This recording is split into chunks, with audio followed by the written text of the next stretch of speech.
Okay, and welcome back. Can you hear it on this microphone? Oh, good. Okay. Welcome, everyone. My name is Christina Erickson, and I'm the Executive Director of Local Motion, which is Vermont's statewide bicycle and pedestrian advocacy organization, and we're so glad to be here.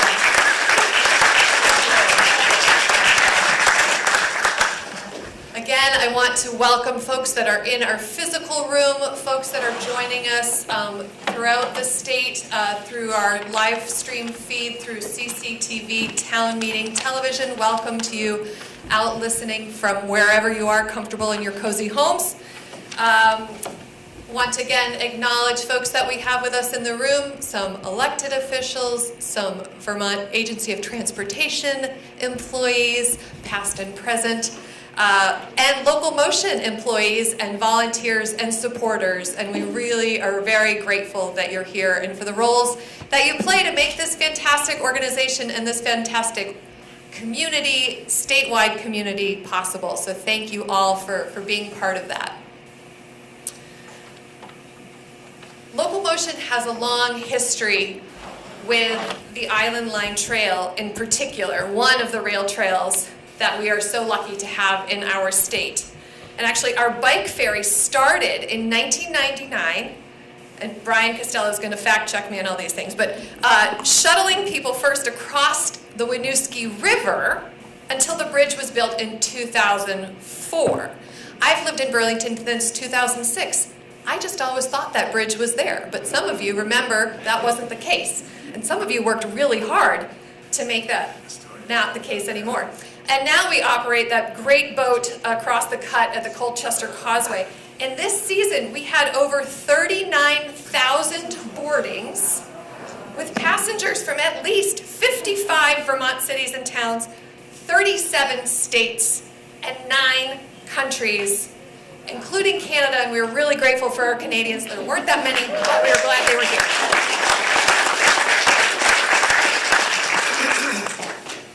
The ferry and walking and biking tourism generally in Vermont are significant economic engines, and trails and paths in Vermont are critical public spaces for recreation and transportation, and Local Motion is committed to keeping these safe and accessible for all. Tonight I'm really, really pleased that we have an esteemed panel with us. Let's see, we didn't know what order they're going to be in, but I see where they are sitting. So we have Mr. Rick Sharp, a local attorney, entrepreneur, bike path advocate, and you saw him in the movie. Next to Rick is Governor Howard Dean, which I think you know. Next to Mr. Dean is John Dunleavy, who was longtime counsel for Vermont Agency of Transportation. And last but not least, Dr. Tom Hudspeth, retired from University of Vermont and actually was my doctoral advisor also, fun fact. Because these gentlemen have a lot to say, and they could talk for a while, I know, well, at least 3 out of 4 I know, and they could all say, I have this very helpful bike bell. So when they hear that, they know they're going to wrap up their comments. And really, I have 2 questions for each of them, and then we hope to open it to the audience, both in person and online. And we have someone monitoring the online piece as well, so there will be an opportunity, hopefully, to ask questions that way. So, for each of you, and we'll just go down the line, or if you all feel inspired that one wants to say something first, each please describe the role or roles that you have played in creating rail trails in Vermont, and what was your motivation in doing so? And yes, please use the microphones directly. So whoever would like to speak in, go ahead. I'd like to just start with a couple of quick questions. Okay, what is the #1 attraction for the city of Burlington on TripAdvisor? The Island Line Trail, that's right. The #2 attraction is Waterfront Park. #3 attraction is the Church Street Marketplace, okay? What is the #1 attraction for New York City? All right, 7 million visitors per year, okay? So if you want to build the most attractive, the #1 attraction for your community, go back to your community and build a bike path to the most beautiful part of your community.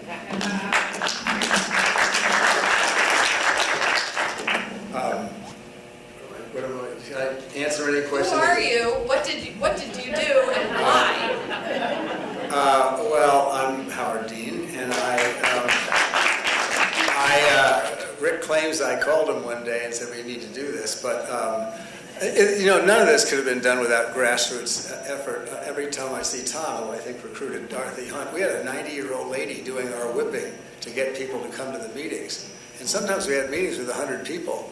One of the things that first of all, I'm thrilled with Local Motion, because if you don't have a permanent grassroots organization, A, to protect what we have, and B, to expand what we have, then it's going to fall apart. We started with the three of us, Tom Hudspeth, Rick, and I, and did all kinds of things, some of which are probably not legal, including building the piece at the boat where the boathouse is. That didn't exist before somebody who shall remain nameless convinced the construction crews that were building the marketplace at that time to dump all their stuff in the lake. Now, in fairness, illegal as that was, there had always been a point there, and it just fallen into disrepute and a disaster. It was a disaster. So I think the film was really great. But I think the core is that you can, if you get organized and you just have a very small number of people, you can really get an enormous amount done. And then once you have, but this is in some ways the most important part, once you have what you need done, you have to have an organization like Local Motion to continue it, because there's erosion. Somebody wants this. There's a guy in Grand Isle who I know, assuming he's still alive, who won't let us continue the trail through his property. Otherwise, we'd have the thing right up all the way to Route 2. And he's just a stubborn old guy, and we never managed to be able to do that. And that's a court fight we didn't take on, we didn't win. So there's more to be done. You can ride all the way up to Montreal, and people do it. But we'd like it on more trail and less road, and that's kind of where we all are. Being a politician was incredibly helpful. We gave the legislators such a hard time. And finally, some of you, there are very few of you who are old enough to remember Doug McSweeney, who was a doctor, who was a senator and he finally called, he was a Democrat, but he called me up. By this time I was the chairman of the Democratic Party in Chittenden County. He said, call off the dogs, call off the dogs. Well, come on, we can't hear any more about this. And there was a wonderful Republican guy in the Old North End. Who was it? Handy. Joe Handy. And he was a raving lunatic about this, and he was beating up on the Republicans, and I was beating up on the Democrats. And Doug called me up and said, call off the dogs, call off the dogs. We're going to make this work. So I called Tom and Rick immediately and said, it's working. Double it up and just give them holy hell. And it did, and it finally passed. There are some attorneys. John Leddy is one, but he's certainly not the only one, who was instrumental in fighting the court case that went all the way to the Supreme Court. And then there's some other stories that would take too long and would get Rick in trouble. Should I tell that? Do I have one more story? Yes. One last story. So Mr. Priso was not a nice man, and he was, in addition to trying to screw up the bike path, he also had a rental development, which is presumably not owned by him, but is now still home to probably 50 or 100 people out on North Avenue. And Mr. Priso had quite a temper, and there was a young police officer who was one of his tenants, and he got in an altercation with him, and he punched out the police officer. And so the police officer, instead of arresting him or something like that, sued him.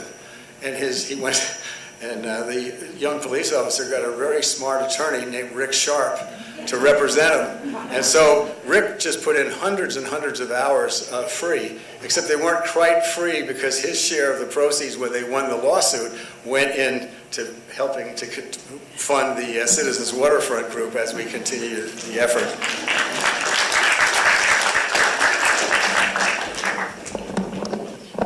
Hi, can you hear me? I'm John Dunleavy, and I began work as an Assistant Attorney General at the Agency of Transportation back in the summer of 1984. And at that time, the lawsuit filed by the abutting landowners in North Burlington, the chief of which were Paul Priso, the Episcopal Diocese, and the Elks Club, and there were also several others. Their lawsuit was pending before the Vermont Supreme Court. They were seeking to overturn a lower court decision which dismissed their suit on the ground that the state courts lacked jurisdiction because federal law gave exclusive jurisdiction over railroad abandonments to the Interstate Commerce Commission. And I should explain that when the state bought the old Rutland Railroad line between Bennington and Burlington back in the early 1960s, the purchase went as far north as about 500 feet north of Shore Road in Burlington, because at that time the Burlington Rendering Company, which was a rail shipper, was still in business. That's now the site of Letty Park, which explains why the state purchase extended that far. Meanwhile, while this litigation was pending, the Agency of Transportation, Vermont Railway, and the city had started negotiating a lease for the city to use the North Burlington Railroad right-of-way for a bicycle and pedestrian trail, subject, of course, to possible restoration of active railroad use. And one sticking point was that Vermont Railway was still using the portion from the waterfront to, I think, North Beach. The rails were still intact, and they were using it to store boxcars, and they wanted substitute space to park the boxcars, and the city ended up providing them with funding to reconstruct an old track down in Charlotte that they could move the boxcars to make them whole as far as the storage space. So we got over that hurdle, and that was actually the big thing with the railroad. And the lease was actually signed. We were anticipating a favorable decision from the Vermont Supreme Court. And then in April 1985, the Vermont Supreme Court upheld the lower court, agreed that the state courts lacked jurisdiction over railroad abandonments, and therefore it would be premature to consider the landowner's claim to force reversion of the railroad right-of-way to the abutters. A few weeks later, the abutters, I think somewhat reluctantly, because they knew it would be an unfavorable forum, filed an application with the Interstate Commerce Commission for what is called an adverse abandonment, which is a type of railroad abandonment that's filed by someone other than the railroad operator, which historically has been disfavored by the ICC. That put the onus on the state, the city, and the railroad to respond. And I took the lead on that. And this was pre-internet days, so I remember going over to the old state library in Montpelier and hitting the law books to research the legal options for a response to be filed with the ICC. And my eureka moment was when I came on the recently enacted federal rail banking statute that was discussed in the film. And at that point, the statute, I think, had been in effect about 2 years, but the Interstate Commerce Commission wasn't quite sure what to do with it. This was sort of out of their comfort zone, and they actually hadn't drafted or promulgated regulations to implement it. So we had to kind of blaze our own trail and make some educated guesses about what to put in the filings. And we did make the filings, and in early 1986, we received 2 very favorable decisions from the ICC. The first granted the state and the railroad's petition to formally authorize discontinuance of service over the North Burlington line, and the second dismissed the abutters' adverse abandonment application. And they imposed the rail banking condition under the Trails Act, which was just what we want, and they blessed the lease that we had negotiated with the railroad and the state had negotiated with the city. And I think it was about that time construction went forward. And then in later years, I was, while at the Agency of Transportation, was involved with legal proceedings involving the rail banking of other state-owned railroad properties, including the Missisquoi Rail Trail in Franklin County, the Lamoille Valley Rail Trail, which extends all the way across northern Vermont from St. Johnsbury to Swanton, and the BB Spur up in Newport and Derby, and then also the Delaware and Hudson Rail Trail, which is just on the Vermont side of the New York-Vermont state line in Castleton, Pulteney, Paulet, and Rupert. So that has been my involvement with rail trails. And I did actually get a chance to argue at the U.S. Supreme Court when the Supreme Court granted the review of the Preso's application to review the ICC decision.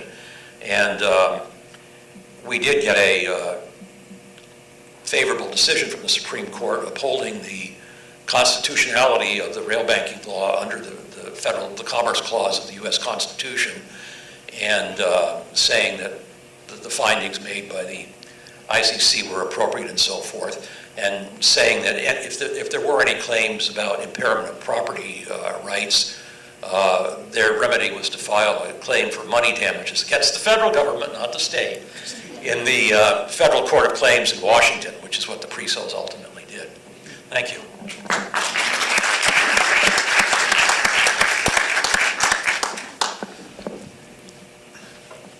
Rick and Howard and I had not gotten together and talked about what each of us were going to say, so I figured Rick was going to talk a lot about public trust, the public trust issue, and both of them were going to talk more about the actual inner workings and the politics of the various committees of Burlington city government and over several years, but they didn't. But so I will just say, so when we formed Citizens Waterfront Group in 1980, one of the things we did was subsequently, working at the foot of College Street with Del Martin from the North End and his Boy Scout troop to just show people, hey, this is what the waterfront could look like. The Clean Water Act had been in effect for quite a while.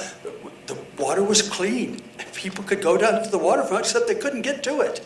And there was razor wire. There were rail trucks. The railroad had their cars parked, and a lot of times homeless people sleeping in them, and it didn't seem safe to go down there. So one of the things, just making that park. So all of us got together physically to help work with those scouts to do that trail, to do that little park access area at the foot of College Street. And we all, I think, put in our time on Church Street with our clipboards, approaching people. Sir, madam, are you registered to vote in Burlington? So for the bond issues, a couple of the bond issues, just to get them on the ballot, we had to have 5% of the voting population to be able to do that. And we also made our rounds with Elks Club, Kiwanis Club, Clefa Club, some of the other groups, just making presentations. One of the things, my answer to the second question that Christine's going to ask, I'm going to do now. One of the things that I found was real helpful, just to look for role models, look for examples, look for champions, heroes from other places that we could build on. So I'd been to Europe, I'd seen bike paths and dedicated bike paths, particularly in the Netherlands, in Amsterdam and Rotterdam. I'd been to the UN Conference on the Human Environment in Stockholm in 1972 and rented a bike. I stayed at the youth hostel right there across from the Parliament building where the conference was housed. But I would bike for miles just in the Stockholm and its surroundings on dedicated bike paths without any car interface and so forth. But also, I think one of the main things that I helped provide was the context for this. So it was a bike path along the abandoned railroad bed, but it was within the context of revitalization of Burlington's waterfront. So I had done the study on citizen participation in urban waterfront revitalization, looking at what was going on in Burlington and presenting it as a case study. So I had done a survey that involved questionnaire as well as response to visuals of not only Burlington's existing waterfront in 1980, but also alternative waterfronts. of communities our size, not the Faneuil Hall, Quincy marketplaces of Boston, or the Harbor Place of Baltimore's, or the Toronto Place, or Chicago waterfront, or Pike Street in Seattle, or Fisherman's Wharf, Ghirardelli Square in San Francisco, but Gloucester, Massachusetts, Newburyport, Massachusetts, Alexandria, Virginia, Charleston, South Carolina, and Savannah, Georgia. So took images, visual images from those communities that were a little further along in revitalizing their waterfronts than Burlington was at the time, and having people respond to those in terms of their preferences. What do they like, what they show? So my research showed that one of the things that was most highly rated of all the questions, everything, first the questionnaire asked, what is your current use of the waterfront? What is your level of satisfaction with various aspects of the waterfront that ask about? What are some problems that you see, and what suggestions you have? So the last part was open-ended questions, asking people what they want. But one of the most highly rated things was a bike path / walkway / promenade along the waterfront, gaining access, physical access to the water's edge. So that prompted us. I think Rick and Howard had already been working on this some, but then when we got together after there was a presentation at the Church Street Center for Community Education on what was going on with Burlington's waterfront, where we presented, there had been 12 proposals for some type of development along of Burlington's waterfront, but they'd all been expert. They'd all been planners and architects, but hadn't involved the public. And so my study was the first time with citizen participation. We had a random sample of Burlington residents giving their feedback. So then that's when we then got involved with doing some of the kind of things that we did. I taught environmental studies and natural resources at the University of Vermont for 43 years. And one of my students was a woman named Linda Niedwetsky. And I had known her since she was a first-year student all the way to when she was a senior, and I was an advisor for a senior thesis. But she was Bernie's campaign manager when he ran for mayor in 1981. And she knew about the study that I'd done and asked, hey, would you be willing to come over for lunch and meet with candidate Sanders? And I said, sure, I'd be glad to. I'd followed Bernie some, and I'd already endorsed him. I'd already, in a free press ad put together with other people, we took out an ad and I said, endorsing him. But so he came, and I presented what we did at Linda's house. And he didn't take notes or anything. He listened intently, then asked a lot of really good questions at the end. But most of his questions related to the proposal by Pomerleau Real Estate, Tony Pomerleau, and Ernie, his son, for they had an option for it. Well, they had outright purchase agreement for 12 acres and an option for another, 30 acres along the waterfront from Canadian National Railroad, which is the parent company of Central Vermont Railroad here for this development that would have been a little mini Acapulco or mini Miami Beach on the waterfront. 2 18-story condo towers, and without much talk about access, providing access for a bike path or for the public. So after that next day, here in on the headline, but on the first page of the Burlington Free Press, candidate Sanders rails against proposed condo development for the elite, for the uber rich. We should have a waterfront for the public.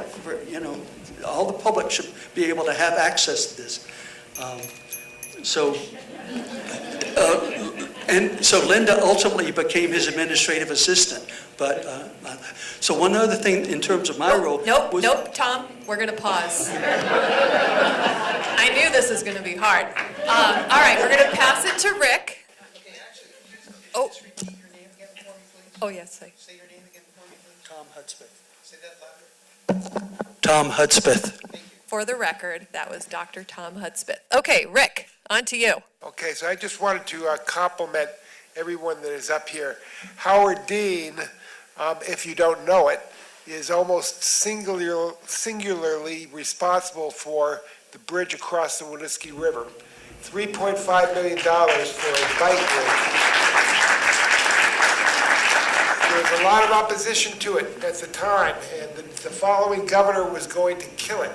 But Howard got it across there and got the bike bridge built. That allows you to get all the way out to the railroad right away out into the lake. That is not entirely true. It is true that Governor Douglas took it out of the budget, but thanks to Dick Mazza, who was a very close friend of mine, he went to Douglas and said, if you want a transportation bill, this will be in it, or you won't have a transportation bill. And then Douglas had the nerve to come and cut the ribbon and claim that it even gets worse. So there's a whole bunch of people, while Jim's cutting the ribbon, and he goes, and next year, we're going to put $3 million into the bike path. That year, the budget had been $5 million, so, but of course, the public didn't know that. But I really appreciate the opportunity to tell that story, because Dick really deserves an enormous amount of credit, and he did it as much out of loyalty to his friend, which was me, as he did because he really, truly believed in bike paths. We had a lot to do with the trails across Vermont, and he was in charge of the committee that did that. He was my closest friend in the Senate at the time, and he was the one that we had to go to all the farmers in Franklin County who didn't want this for the same reason that you saw this in the film, and one after the other, we got this done. And Dick, if I hadn't had Dick in the legislature, who was in charge of the Transportation Committee and the Institutions Committee, this wouldn't have happened. And so I just want to put out a good word for Dick Mazza, because he was really incredible, and he was the one responsible for getting the bridge across the Winooski River. And I also want to point out John Dunleavy did a terrific job with this, with a totally new law. You know, when I went to law school, we didn't study railroad abandonment law. We didn't study the public trust doctrine. But those are the things that you have to pick up along the way. And John Dunleavy is a lawyer's lawyer. He's the one that took it all the way to the Supreme Court and got the decision that affects all railroad rights of way throughout the entire United States. There will be thousands of miles of rail trails throughout the United States.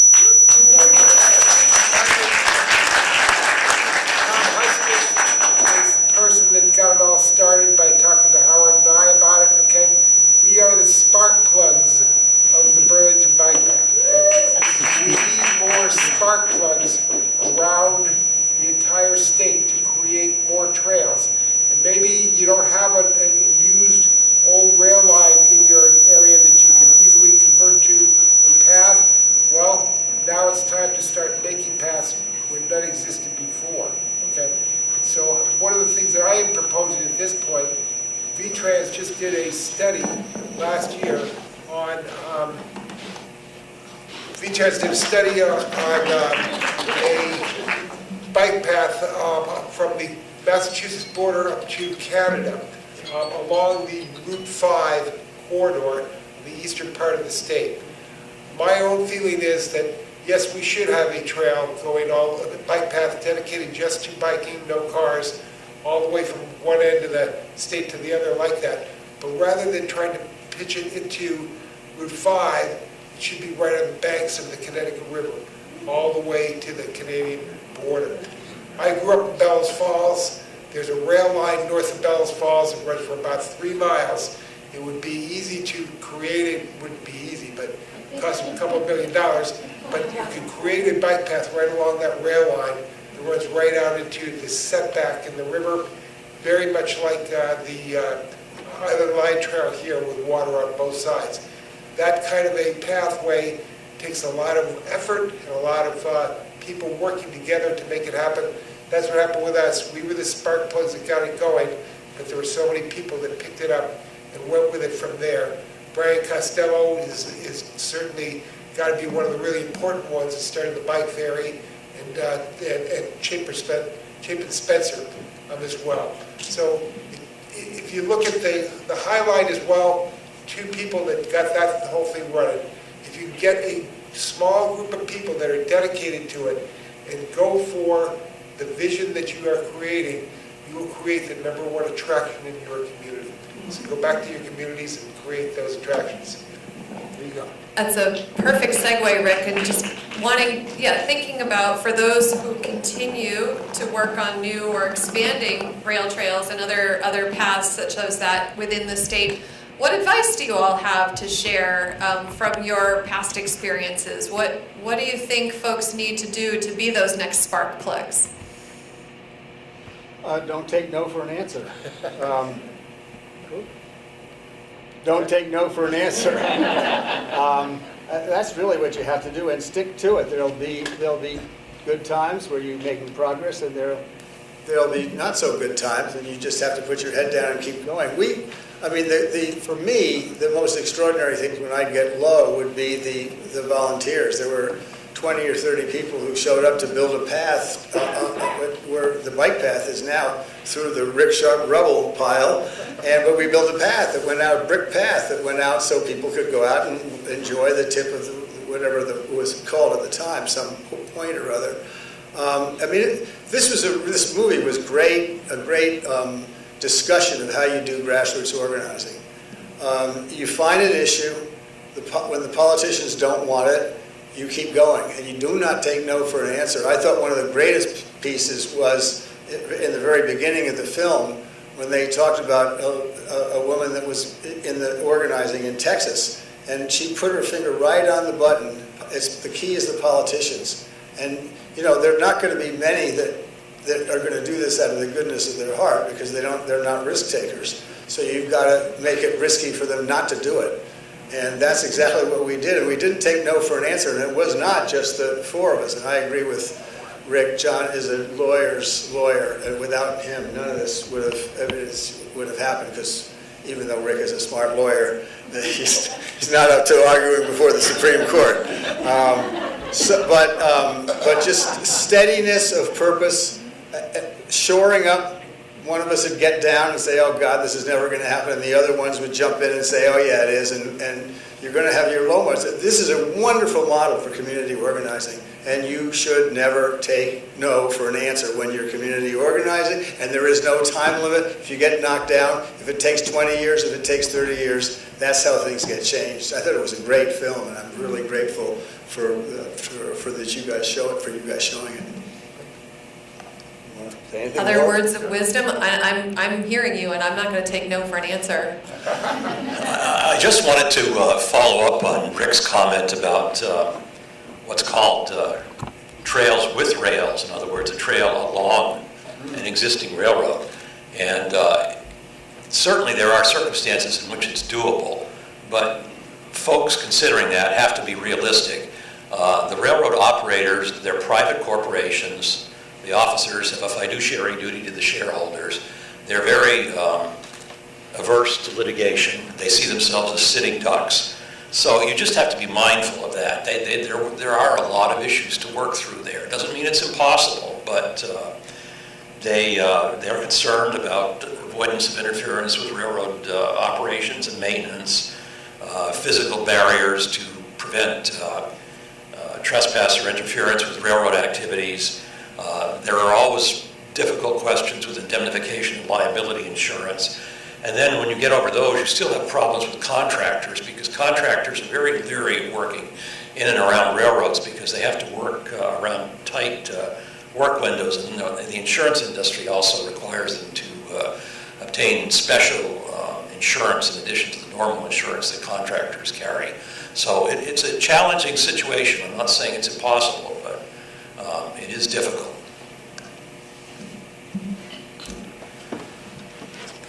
I keep coming back to the same things, whatever the issue, whether it's bike paths or urban waterfront revitalization, or sustainability, or taking on climate change, taking on those who are to take down our democracy, and there are plenty of those these days, aren't there? Partnerships, all the C's, collaboration, cooperation, coordination, multi-sectoral approaches. Spark plugs, yes, but it's not lone rangers, it's group efforts, it's teamwork, and multi-sectoral, business, government, NGOs. You know, in Vermont, we have more NGOs per capita in environment and sustainability and climate change than any other state in the country by a long shot. You know, Oregon and Maine are close, are second and third, pretty close behind us, but then there's a huge gap. So keep that in mind. So what do we have? NGOs, business, government, K through 12, higher education, faith community, the media, as it's being attacked ruthlessly. So building these partnerships and building it. So when you have collective impact, bringing together, you can either start from scratch or you can stitch together. And Vermont's way seems to be stitching together. We already have these little things, little inklings here, there, and yonder, and we stitch them together. It's in many ways much more effective. And I think it's partly just, there's that special thing that happens in Vermont in terms of just, and in the movie talked about it a little bit, just in terms of sense of community, sense of trust of each other. You know, why are co-ops so popular? Why are general stores so popular? All these different things. And some of you probably were at Burlington's library when Robert Putnam came here and they showed the movie Join or Die. And Robert Putnam, who wrote Bowling Alone, retired, he's now retired social scientist from Harvard, who talked about the decline of social capital in our society. We took him down when he was here at UVM a previous time. We took him down to the Intervale when there was pickup at the community farm, at the CSA. And you know, you could go to the you know, Shaw's or Price Chopper or whatever and get your groceries in, you know, 15 minutes. But people come to pick up their share at the CSA. They're staying there an hour and a half. They bring the kids, and part of their share is going out and cutting the flowers or picking the vegetables themselves. And they have sandboxes and they have activities for them. So people are, and he said, Robert Putnam said as he went back in the car, he said, "Yeah, social capital is alive and well in Burlington, Vermont, at least in the Intervale part that you've just shown me." So those are some of the things that I hearken back to. Thank you. Right, and thankfully that Intervale has a beautiful bike path that you can ride right through it when some people get there to their CSA pickup by bike, which is great. We're going to shift now to a couple of questions from the audience just for the next few minutes, and I know we have one from online, and I'm going to run around with a mic, and I'm going to give that mic to Graham to ask the question, and then so think if you all have questions, and then our last order of business will be drawing the raffle prize. So,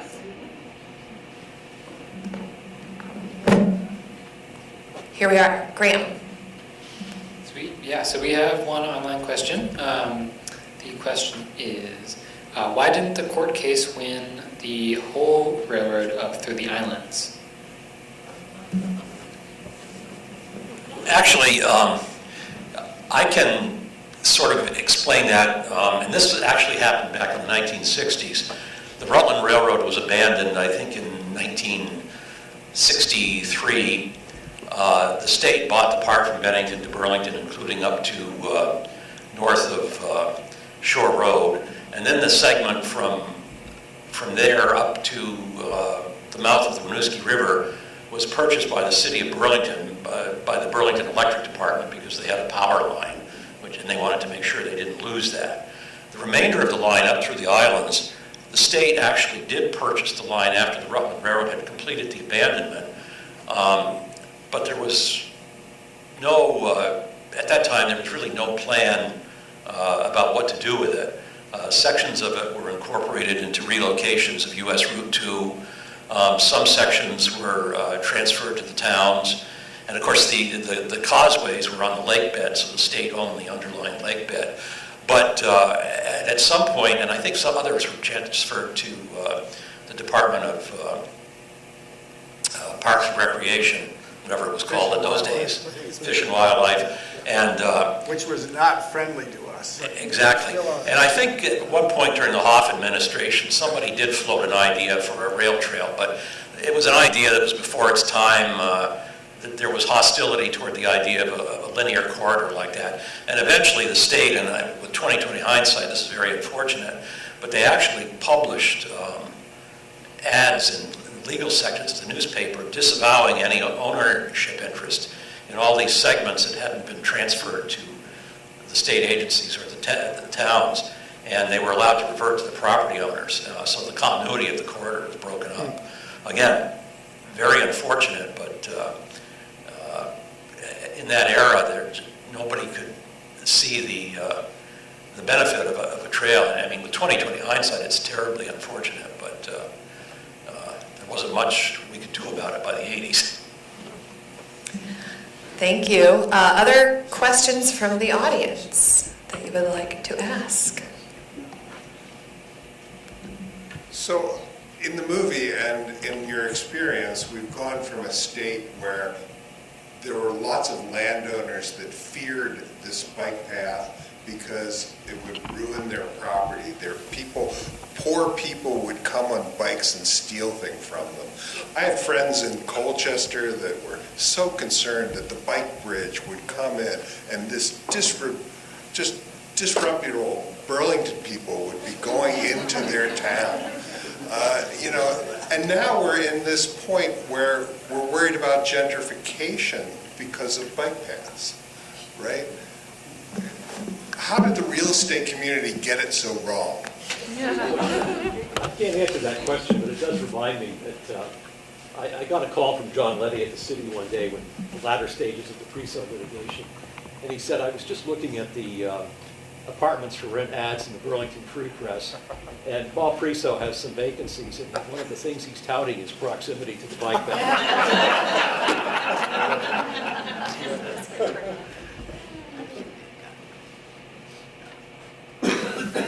The other thing that's very interesting is the NIMBYs that you were talking about north of the river there, wanted to use the river as a moat to not allow the people from Northgate to go through their neighborhood.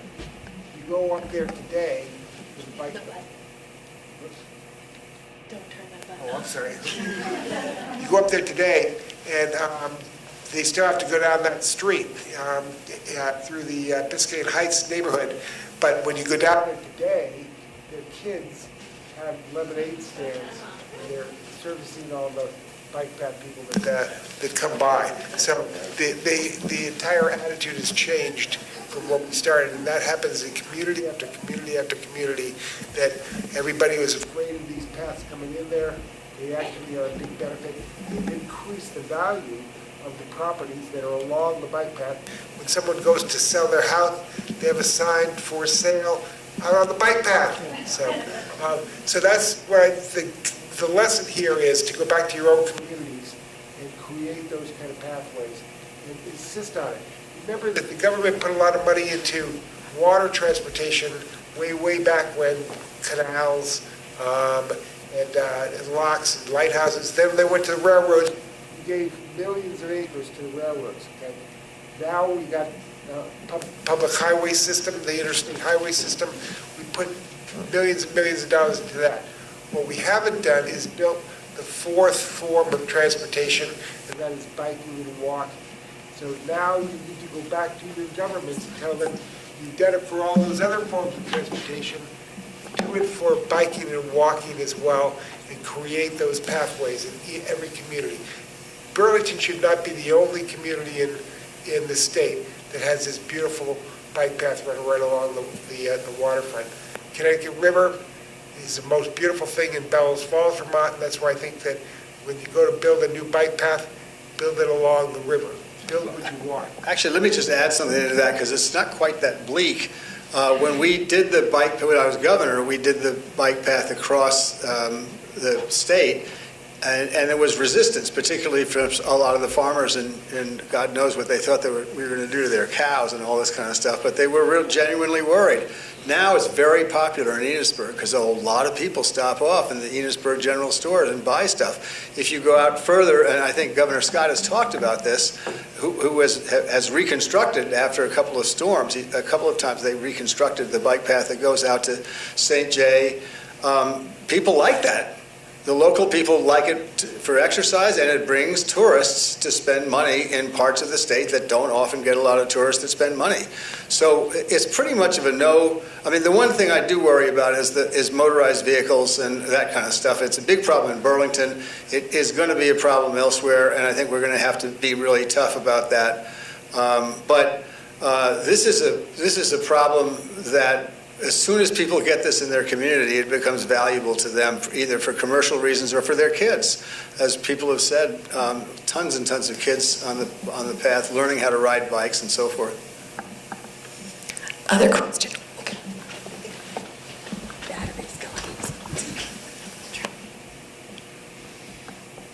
Okay, so with this current controversy about speed limits on bike paths, what do you think is the solution? What should at least Burlington do about the motorized vehicles that are now on the bike path? Well, you mean the e-bikes? No, I mean, not just e-bikes, I'm talking about the powered, the highly powered, with no pedaling, they're basically mopeds. Electric motorcycles, Electric motorcycles that are now Yeah, I mean, we probably have 4 different opinions. I don't know. I think you got to put a speed limit on.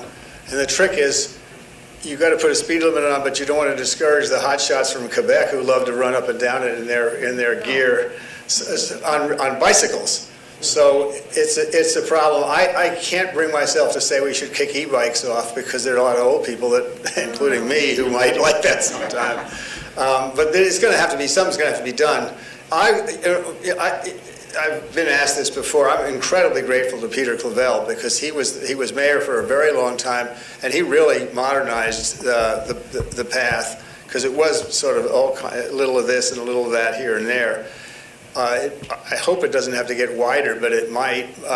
These are all things that are above my pay grade, but I do agree with you, since I still use the bike path a lot, that something's going to have to be done about the speed because it's too dangerous to have the 25-year-olds running e-bikes up there at 25 miles an hour while you have kids there, or people my age who can't quite get that fast. I don't know, there's probably other opinions here. Well, we have lots to say about e-bikes and speeds, and not e-bikes, but that's for another day. Another question, or Tom, you wanted to add? I can't remember, but just today, yesterday or today, VT Digger and Vermont Public and 7 Days, they talked about somebody in Legislative Council who did a report about, what is it, e-motos? Yes, that's the term that's being used more broadly. Which is more than just an electric assist bike. But these are things that can go 45 miles an hour. And that person, whoever, I don't remember, recommended again, you said he was telling the legislature, we need to go back and revise. Talking about updating the definitions of what is an e-bike and what is not an e-bike, yeah. But you don't need the legislature to do that. The city council can do that in Burlington for that part of the path. But it should be statewide, it shouldn't be just Burlington. That's probably true. A hot topic for this year, for sure. Other questions? Let's see. Okay. I'm going to go here, then there. My battery is dying. Yeah, thank you for being here. Really, it's fascinating to get the details of this history. One thing that I was unaware of was the importance of the rail banking concept. In a bank, you can make a withdrawal. Is there, I imagine we're not going to have railroads in the historical sense that would go there, but these corridors are now a very valuable passage through the landscape. Do you see this as a risk or an opportunity, that there could be withdrawal from the rail trail system? Can that happen? I should ask the smart lawyer this question. I can't imagine that happening in Vermont, but let me ask a higher power here. Well, it could happen. I think, though, that you have to remember that if you were to have a proposal to reconstruct a railroad, it would probably be part of a publicly funded project. So under federal and state laws, there would be opportunities for input. And if you are doing construction work on a fairly large scale, there probably would be opportunities for peaceful coexistence. I mean, obviously, that's an engineering question. It's complicated. I can't say for sure. The other thing I did want to mention, that these corridors And this was one of the issues that the city of Burlington had actually dealt with the Presos, because the Presos have been very, very litigious. I mean, if you look them up in the Vermont law books, it goes on for pages. But one of the things, the city built fiber optics up along the corridor, and the Presos fought that, and the Vermont Supreme Court, applying old precedents, said that... And a gas line. And a gas line. Condemnations for railroad purposes implies a variety of other authorized public purposes that are consistent with railroad use, blah, blah, blah. I mean, it's very similar to what you have with highways, where you have these highways that were laid out in the 18th and 19th century, but as time goes on, we had telegraph wires, telephone wires, fiber optics, water, sewer, and so on. They are there for a public purpose. And it doesn't mean it's unlimited, but the courts historically have construed it broadly.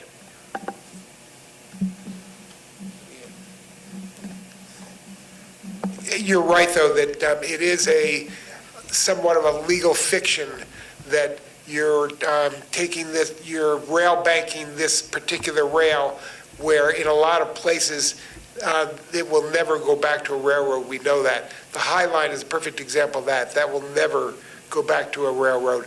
I can't imagine our bike path ever going back to a railroad either, but there are other places that may happen.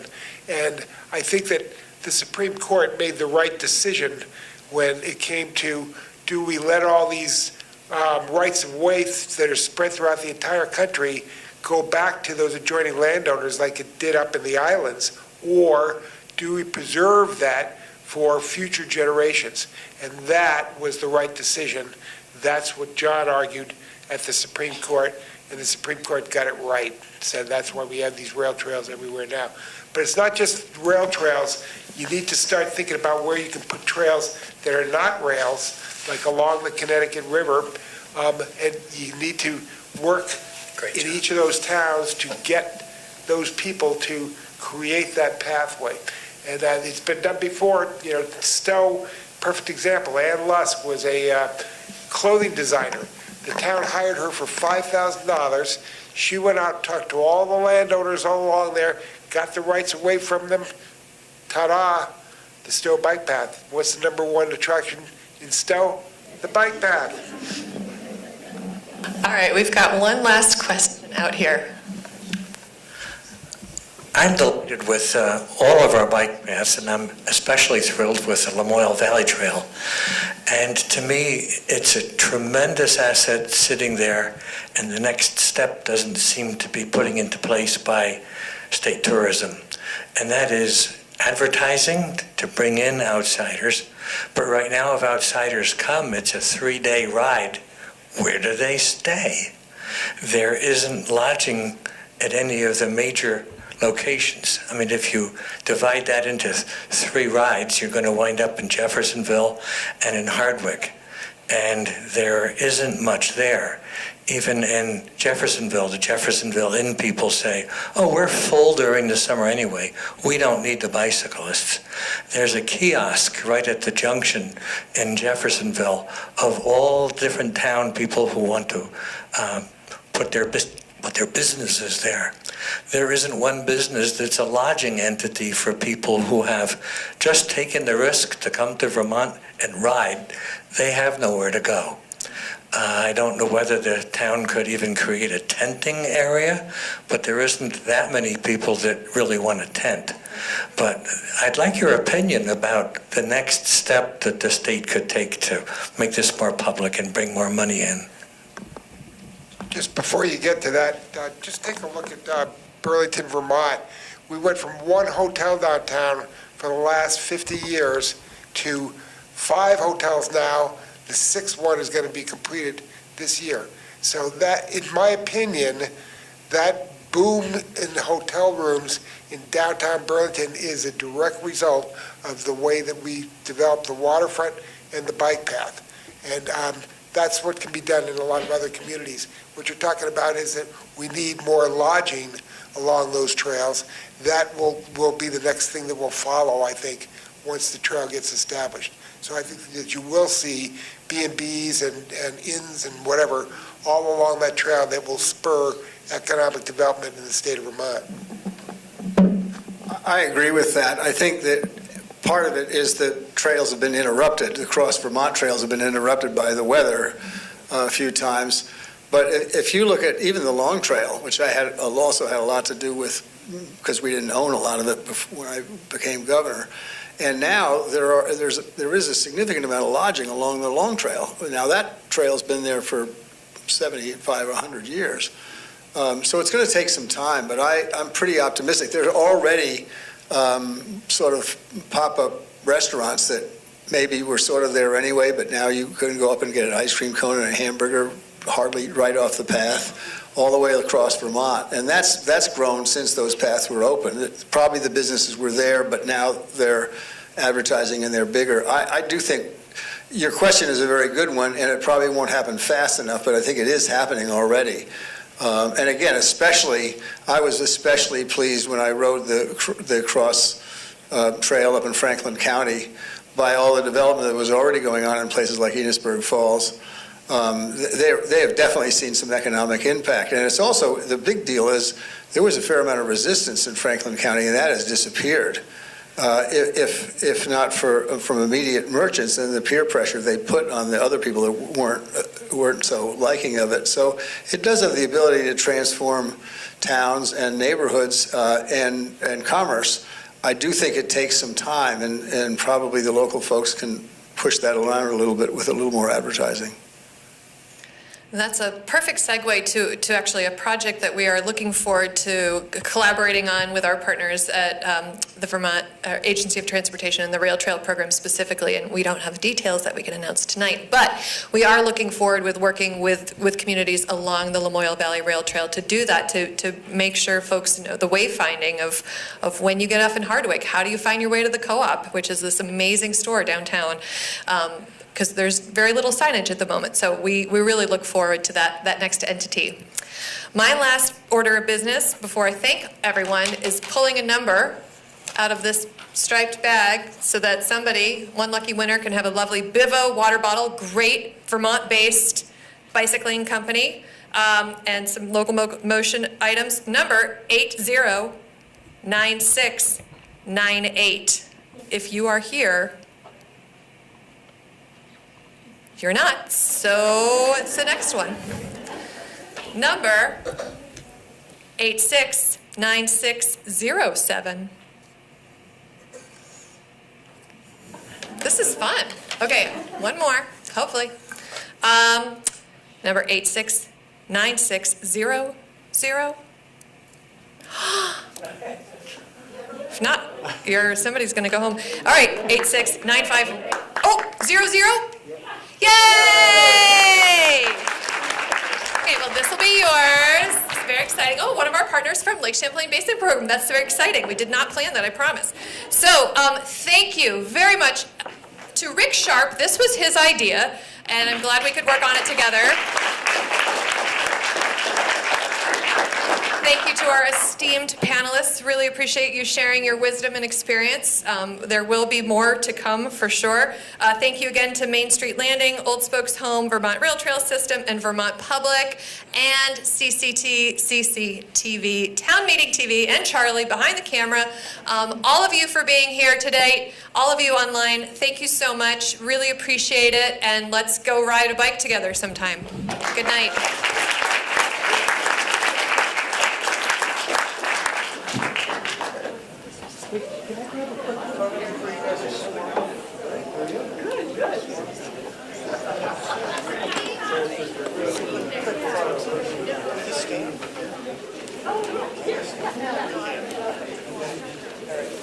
Just grab a quick photo. You're rescuing.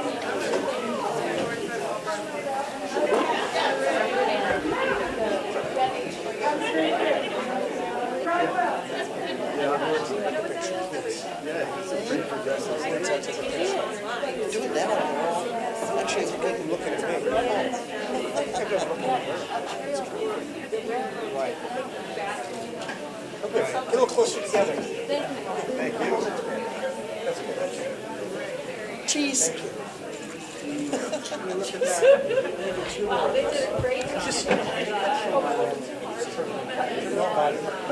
That's it, exactly.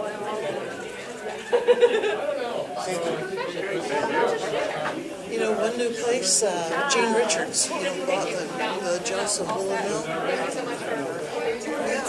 after they fired him. He went and bought the Johnson Woolen Mill, and he's turned 4 or 5 small buildings into new Airbnb rooms. Wow. They're just opening, I think, just about now. They are so handsome. They all have real leather. He's redone them. He's got excellent scales. They're